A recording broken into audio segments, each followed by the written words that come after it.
কয় কবিতা, কয় কথা, কয় কাব্য, এই সমস্ত কিছুকে নিয়েই আমাদের অনুষ্ঠান কাব্যের অঙ্গনে। এই অনুষ্ঠানে আপনাদের সকলকে স্বাগত জানাই। আমি সুস্মৃতি আপনাদের সঙ্গে। আর আজ আমাদের কাব্যের অঙ্গনে অনুষ্ঠানে যে বিখ্যাত মানুষকে আমরা আমাদের মধ্যে পেয়েছি, তার পরিচয় যদি বলি যে আপনাদের সকলের পরিচিত, তাহলে বোধহয় একটু কম বলা হবে।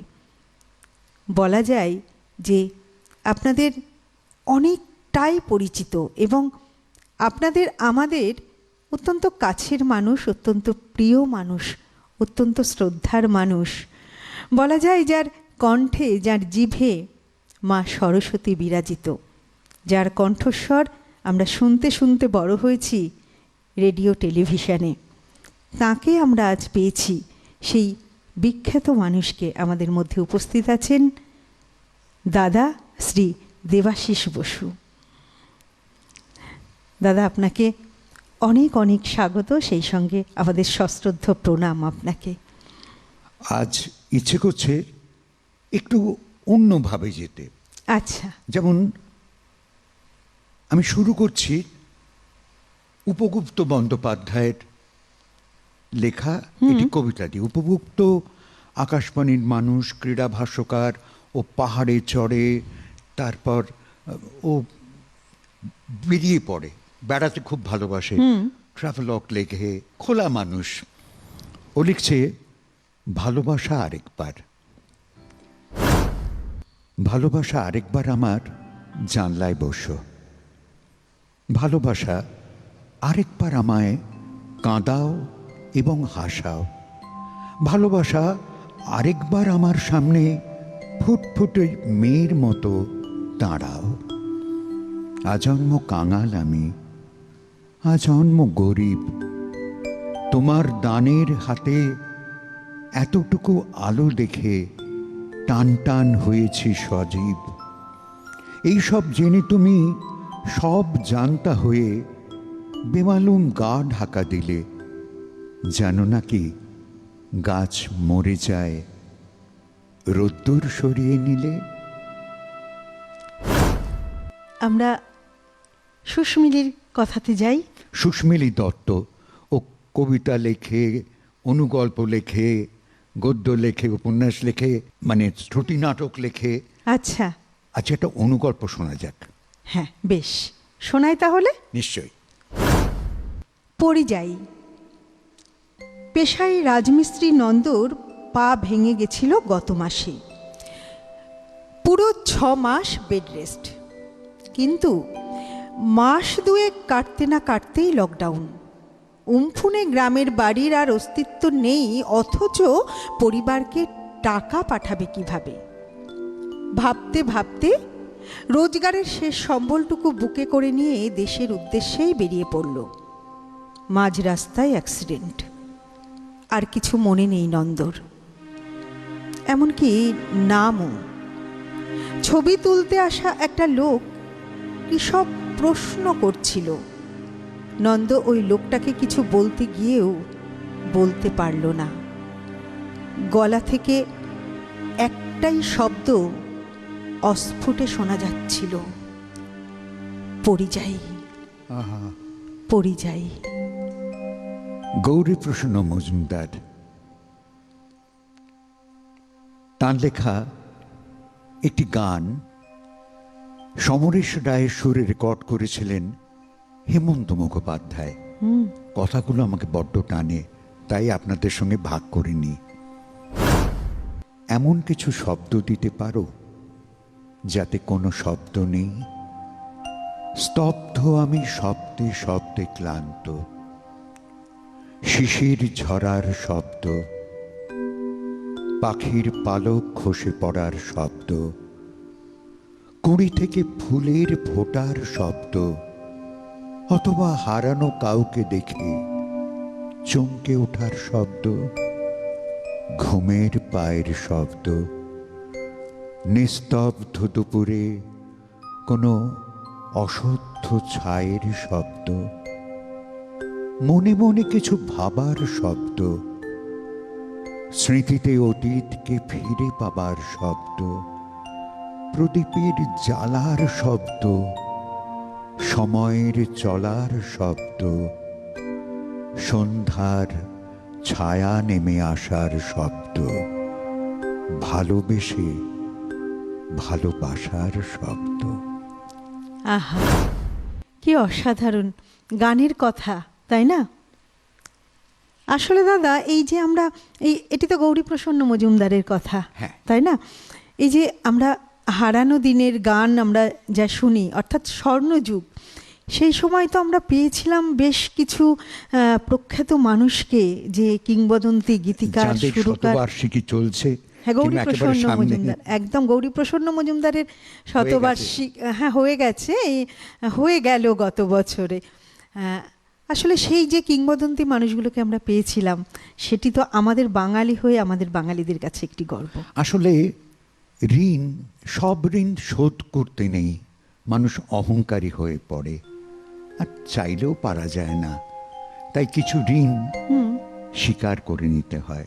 একদম। যেমন আমার এই প্রায় অর্ধ শতকের বেশি যাপনে কিছু কিছু গল্প তো একদম বুকে ঠাঁই পেয়েছে। সেরকম একটা গল্প শোনাবো, অনেকেই শোনেননি, রমাপত চৌধুরীর লেখা ঋণ। আপনারা অনেকেই হয়তো লক্ষ্য করেননি, আজকের খবরের কাগজে মাত্র 5 লাইনের একটি ছোট্ট শোক সংবাদ বেরিয়েছে। নিমাপুরের রাজা বিনয়েন্দ্র মোহন সিং রাওয়ের মৃত্যুর খবরটা যদি বা আপনাদের চোখে পড়ে থাকে, তাহলে নিমাপুর জায়গাটা কোথায় ভেবে ভেবে আপনারা কোনো কুল কিনারা পাননি, না পাবারই কথা, কারণ মানচিত্রের গায়ে এখন আর নিমাপুর নামটা খুঁজে পাওয়া যাবে না। কিন্তু নিমাপুর সত্যিই একসময় ছোট্ট একটা স্টেট ছিল। বিহার আর পশ্চিমবঙ্গের সীমান্তে মাত্র 22খানা গ্রাম নিয়েছিল নিমাপুর রাজ্য, এবং একজন রাজাও ছিল সে রাজ্যের, তারই নাম ছিল রাজা বিনয়েন্দ্র মোহন সিং রাও, যিনি 67 বছর বয়সে অকস্মাৎ হৃৎপিণ্ডের ক্রিয়া বন্ধ হয়ে মারা গেলেন গত পরশু। তার মৃত্যু সংবাদ আজকের খবরের কাগজে ছাপা হয়েছে, কিন্তু মাত্র 5 লাইনে। বিনয়েন্দ্র সিং রাওয়ের সঙ্গে ঘটনাচক্রে আমার একবার আলাপ হয়েছিল। ঘটনাচক্রে না বলে বলা উচিত দুর্ঘটনাচক্রে। বোধহয় মৃত্যুর পর শিব হওয়ার বাসনা ছিল আমার পিতামহের, তাই বার্ধক্যে বানপ্রস্থে না গিয়ে বারাণসীতে গিয়ে স্থায়ীভাবে বসবাস করতে শুরু করেন। এদিকে আমার বাবার বদলির চাকরি ছিল, কোথাও দুদণ্ড তিষ্ঠতে পেতেন না, টহল দিয়ে বেড়াতে হতো তাকে সারা ভারতবর্ষ। তাই ঠাকুরদার কাছে থেকেই আমি পড়াশোনা করতাম। কাশীর বাঙালি টোলায় একখানা ছোট্ট বাড়ি ভাড়া নিয়ে থাকতেন দাদু, আর আমি প্রতিদিন সাইকেলে করে কলেজে যাতায়াত করতাম। অর্থাৎ বেনারস হিন্দু ইউনিভার্সিটিতে আমি যখন ইঞ্জিনিয়ারিং পড়ছি, সেটাই আমার ফাইনাল ইয়ার। পরীক্ষার তখনও বেশ কয়েক মাস দেরি আছে। আমরা কয়েক বন্ধু, আমি, শিবপ্রসাদ, বিশ্বনাথন আর গুরমুখ সিং, সকলেই একসঙ্গে সাইকেল চালিয়ে ফিরতাম ছুটির পর। দশার সমেত ঘাটের কাছে রবীন মাইতির একটা সাইকেল সারানোর দোকান ছিল। সেখানে আমরা 4 বন্ধু আমাদের সাইকেল কখানা জমা রেখে বেতের কেরিয়ার বক্স থেকে গামছা আর লুঙ্গি নিয়ে ঘাটের সিঁড়ি ভেঙে নেমে যেতাম একেবারে গঙ্গায়। জলের ওপর পিঠে সারাদিন রোদ্দুর পাওয়া এসব তাপ থাকতো বটে, কিন্তু বেশ খানিকটা সাঁতার কাটলেই গরমের দিনে সব ঘাম মুছে যেত, সব ক্লান্তি উবে যেত। তারপর সেই মৃদু মৃদু ঠান্ডা বাতাস সন্ধ্যার আবছা অন্ধকারে ক্রমে ক্রমে দু চারটে তারা ফুটত, ভাঙা এক টুকরো চাঁদ উঁকি দিত। কখনো বা অমাবস্যায় অদূরের মণিকর্ণিকার ঘাটে দু একটা চিতা জ্বলত দাউ দাউ করে, আর আমরা সেদিকে তাকিয়ে থাকতাম। সেদিনগুলোর কথা ভাবলেও রোমাঞ্চ লাগে, বিশেষ করে সেই দিনটির কথা যেদিন রাজা বিনয়েন্দ্র সিং রাওয়ের সঙ্গে পরিচয় হয়েছিল। পরিচয় হয়েছিল ঘটনা চক্রে নয়, দুর্ঘটনা চক্রে। তারিখটা মনে নেই, বারটা মনে আছে, বুধবার মনে আছে। তার কারণ বুধবারেই আমাদের একটু তাড়াতাড়ি ছুটি হতো। দশাশ্বমেধ ঘাটে সেদিন স্নানযাত্রীর ভিড় ছিল বিকেলের দিকে। অনেকেই তখন ডুব দিচ্ছে ঘাটে, দোকানে আঙুল দিয়ে কী সব মন্ত্র বিড় করছে। এমন সময় হঠাৎ একটা হই হই চিৎকার। কেন চেঁচাচ্ছে সকলে প্রথমটা বুঝতে পারিনি, কিন্তু পরক্ষণেই দেখি আধ মানুষ জলে দাঁড়িয়ে এক হাত ঘোমটা টানা এক মহিলা হাউ হাউ করে কাঁদতে শুরু করেছে। কাঁদছে আর জলের ওপর থাবড়া মেরে মেরে বাবুয়া বাবুয়া বলে চেঁচাচ্ছে। আর সেই মুহূর্তেই আমার চোখে পড়ল এক ধারে দাঁড় করানো একটা নৌকোর তলা থেকে একটা বাচ্চা ছেলের মুখ একবার করে ভেসে উঠছে, আর বাঁচবার চেষ্টায় সে যতবার হাত পা ছুঁড়ে ভেসে উঠতে যাচ্ছে ততবার নৌকোর গায়ে তার মাথা ঠুকে যাচ্ছে, আবার জলে ডুবে যাচ্ছে সে। জলকে আমার ভয় ছিল না, কিন্তু ঠিক সেই মুহূর্তে আমি কেন যে ঝাঁপ দিয়ে পড়লাম আজও জানি না। বাবু আর মা কাঁদছিল বলে, লোকগুলো হই হই করছিল, কিন্তু কেউ এই ছেলেটিকে খুঁজে পাচ্ছিল না বলে, নাকি আমার মনে মুহূর্তের জন্য কোনো শিবলরি উঁকি দিয়েছিল জানি না। আমি শুধু এক সময় আবিষ্কার করলাম আমি ঝাঁপিয়ে পড়েছি জলে। আমার শুধু মনে হলো ছেলেটিকে বাঁচাতে হবে। কিন্তু ঘাটের ওপর থেকে ছেলেটিকে যত স্পষ্টভাবে দেখা যাচ্ছিল, সাঁতার কেটে নৌকোটার দিকে এগিয়ে যেতে যেতে তাকে আর তত স্পষ্টভাবে দেখতে পাচ্ছিলাম না। একটা জায়গায় শুধু খানিকটা জলের ভুর ভরে উঠছে দেখে সেদিকেই এগিয়ে গেলাম, কিন্তু কই, দু তিনবার ডুব দিয়েও তার হদিশ পেলাম না। তবে কি নৌকার ওপারে চলে গেছে, নৌকোর নিচে চাপা পড়ে গেছে? হঠাৎ আমার বুকটা ভয়ে আঁতকে উঠল। এই প্রথম মনে হলো যেন আমার নিজেরই কোনো আত্মীয়, কোনো অন্তরঙ্গ বন্ধু মারা যাচ্ছে, বাঁচবার চেষ্টা করছে সে, অথচ ভাবলাম নিজের প্রাণ তুচ্ছ করে ওকে বাঁচাবই। আরেকবার ডুব দিতেই হঠাৎ কি যেন আমার পা জড়িয়ে ধরল জলের ভিতর থেকে, একটা ভারী পাথরের মতো। আমি পা টেনে তুলতে পারছি না। একটা আসরিক দস্যুর শক্তি দিয়ে সে আমার পা জড়িয়ে ধরেছে, কি বিশ্রীভাবে বেকায়দায় ধরেছে সে আমার একটা পা। আমি জলের উপর ভেসে উঠতে পারছি না, আমি তাকে বাঁচাবার জন্য জলে ডুব দিতে পারছি না। হঠাৎ আমি ভীষণ ভয় পেয়ে গেলাম। মৃত্যুর মতো অন্ধকার ঘনিয়ে এলো আমার চোখে। আমি প্রাণপণে একটা হ্যাঁচকা টান দিয়ে পা ছাড়িয়ে নিতে চাইলাম। আমি আতঙ্কে চিৎকার করে উঠে তাকে একটা লাথি মেরে ফেলে দিতে চাইলাম, পারলাম না। কি ভীষণ শক্ত হাতে সে আমার পা জড়িয়ে ধরে আছে। আমার মনে হলো আমার মৃত্যু অবধারিত। আমি ক্লান্ত হয়ে পড়েছি, আমাকে ক্রমশ নিচে টানছে সে। তার শরীরের ভারটা একটা ভারী পাথরের মতো আমাকে ডুবিয়ে মারতে চায়। একটু আগে, এক মুহূর্ত আগে যাকে আত্মীয় মনে হয়েছিল আমার অন্তরঙ্গ বন্ধু, যার জীবনকে আমার জীবনের চেয়ে এতটুকু কম মূল্যবান মনে হয়নি, তাকে আমার সবচেয়ে বড় শত্রু মনে হলো একটা নৃশংস শয়তান। আমি আরেকবার একটা হ্যাঁচকা টান দিয়ে তার হাত থেকে মুক্তি পাবার চেষ্টা করলাম, পারলাম না। কিন্তু ঠিক সেই মুহূর্তে আমার হাতে কি যেন ঠেকলো। হ্যাঁ, নৌকার মোটা দড়িটা আমার হাতে ঠেকলো। আমি প্রাণপণ শক্তিতে সেটা ধরে রইলাম।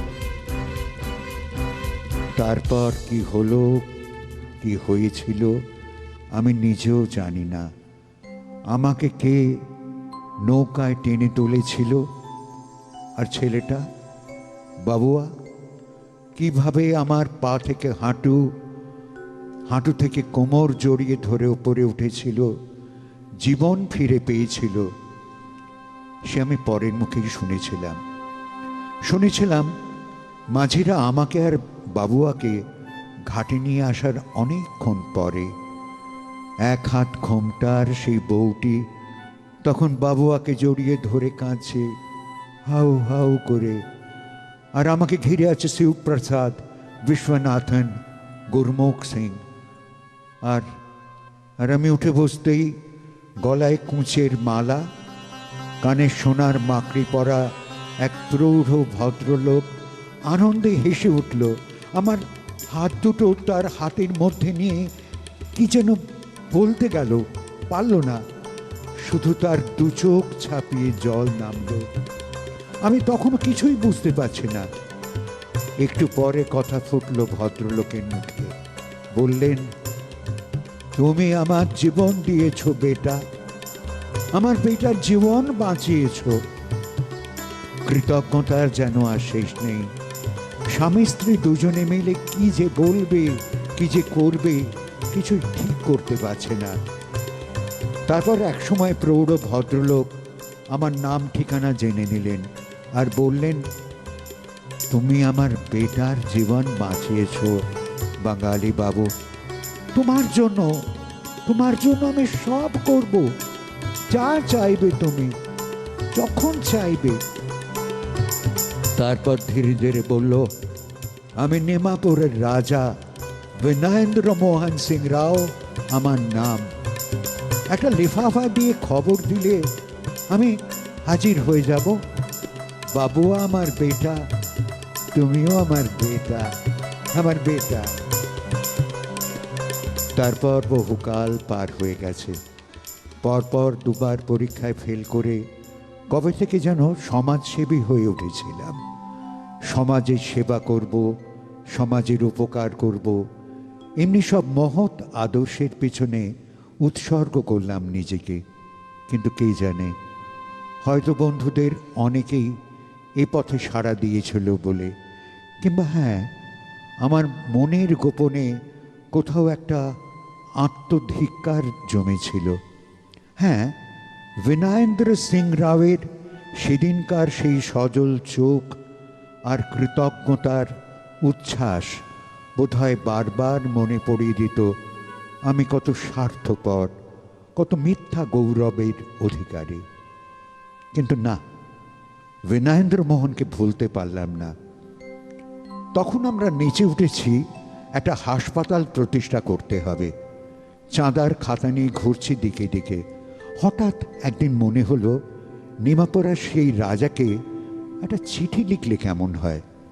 দেবে না হয়তো কিছুই, এতদিন কার মনে আছে, তবু দেখা যাক, যদি দেয় 200, দেখি এতদিনে কতটা মনে আছে। নিমাপড়া জায়গাটা কোথায় খুঁজে বের করলাম, বের করে চিঠি দিলাম।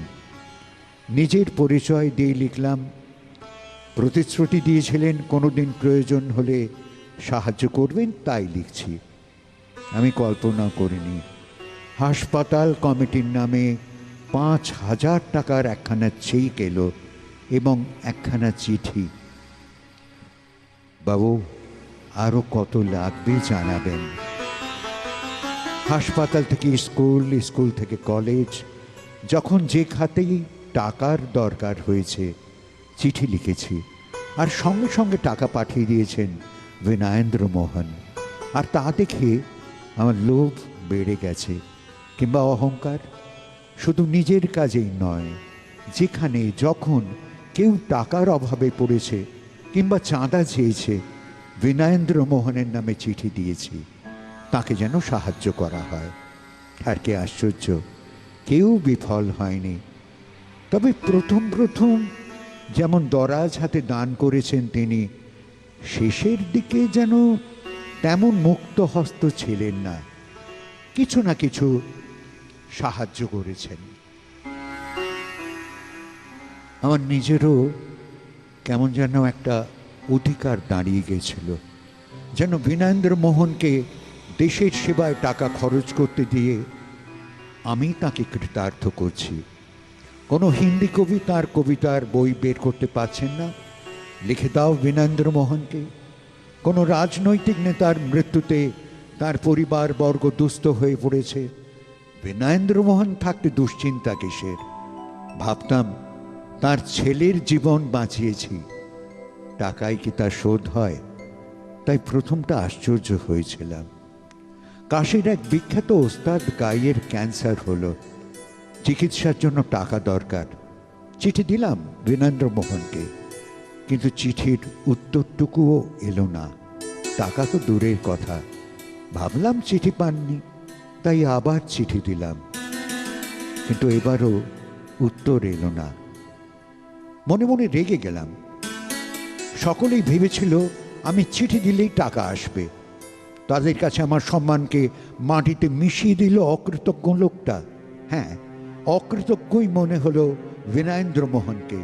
তার ছেলের জীবন বাঁচিয়েছিলাম একদিন, টাকা দিয়েই কি তার শোধ হয়ে গেছে?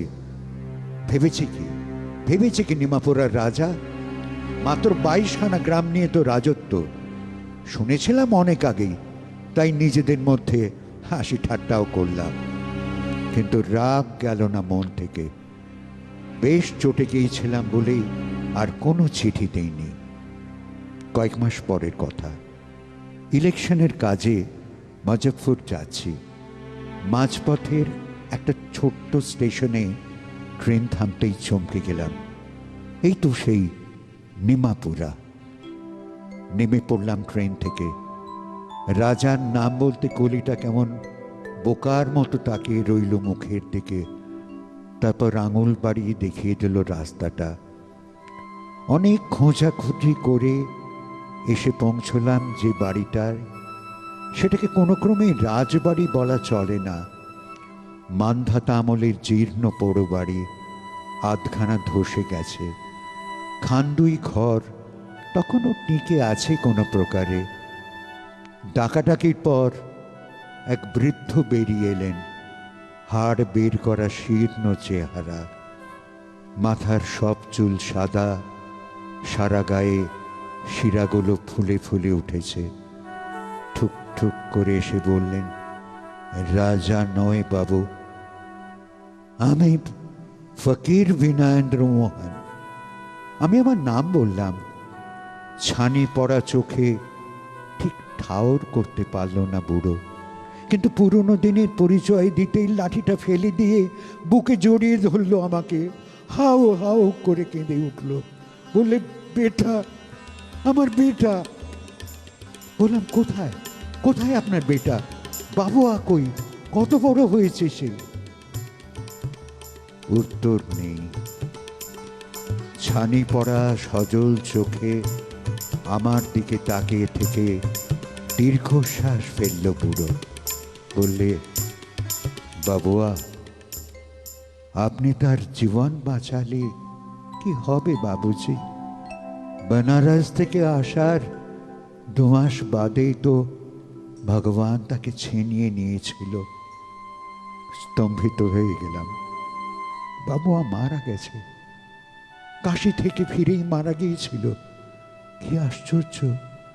না জেনে বুড়োর ওপর কত অত্যাচার না করেছি। বারে বারে টাকা চেয়ে প্রতিবারেই তাকে মনে পড়িয়ে দিয়েছি বাবুয়ার কথা।